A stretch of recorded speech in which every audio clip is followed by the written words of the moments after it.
to comfort hearts. On the day September 20, 1889, Vincent wrote to his brother, "You know what I often think about, what I once told you, that even if I fail, I still believe that what I have worked on will continue. Not directly, but not only man believes in what is true." Quote ends. Dear brothers and sisters, Van Gogh expresses a quiet hope that even if he does not achieve personal success, the ideas and beliefs he cultivated will survive in others. Some of our efforts do not bring immediate results, but that does not mean that they are in vain. And I always have before me the Bethlehem night when God-man was born, so that salvation might come. As Father John Twardowski wrote, the stars would be darker, sadness would constantly toddle, eyes simply to laugh even with closed eyes, faith to sometimes not believe, despair to know more, and pain to not think, only to survive with others, the end to never end, time to lose loved ones, tears to fly in pairs, death to make everything happen between the world and us, and I still carry dreams. It always seemed strange to me, the qualities we admire in people, kindness and generosity, openness, honesty, understanding, and feelings, are inherent elements of failure in our system, and the qualities we hate, smartness, greed, avarice, meanness, selfishness, and egoism, are the hallmarks of success. People admire the quality of the former but love the fruits of the latter. The ones we admire, kindness, generosity, openness, honesty, understanding, and feelings. The one we hate, cleverness, greed, acquisitiveness, meanness, selfishness, egotism. It is paradoxical that in existing social, economic, and power systems, the traits we admire are often associated with failure, while the traits we generally hate are more closely associated with success.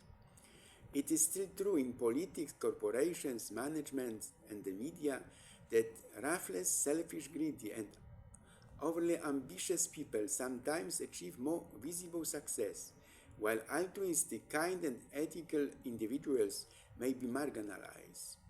This paradox stems from several complex factors related to organizational structures, media stimuli, and human psychology. Individuals with high ambitions and a self-centered mindset are often better at navigating power structures and promoting their own interest. Although ethical behavior is generally praised, it is often perceived as a burden.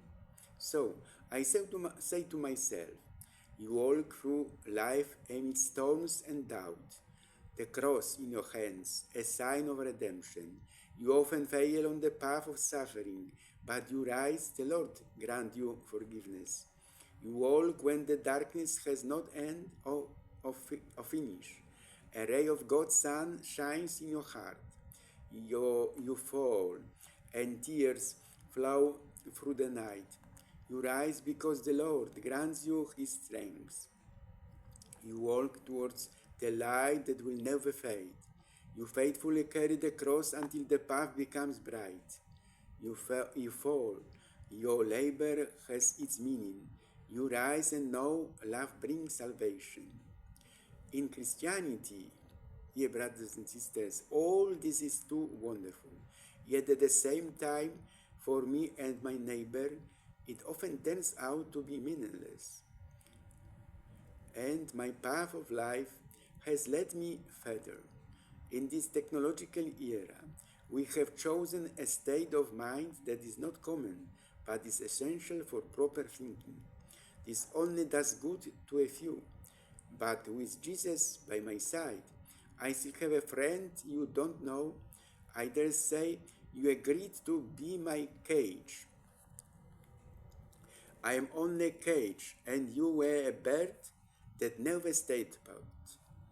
Franz Kafka once observed, "Finally, I felt the final need to open my wings to brotherly fellowship myself." Prayer to Our Lady of Częstochowa.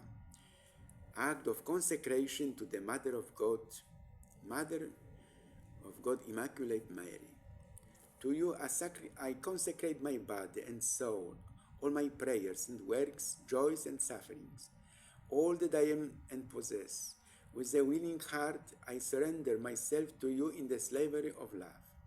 I leave you complete freedom to use me for the salvation of people and to help the Holy Church, of which you are the mother.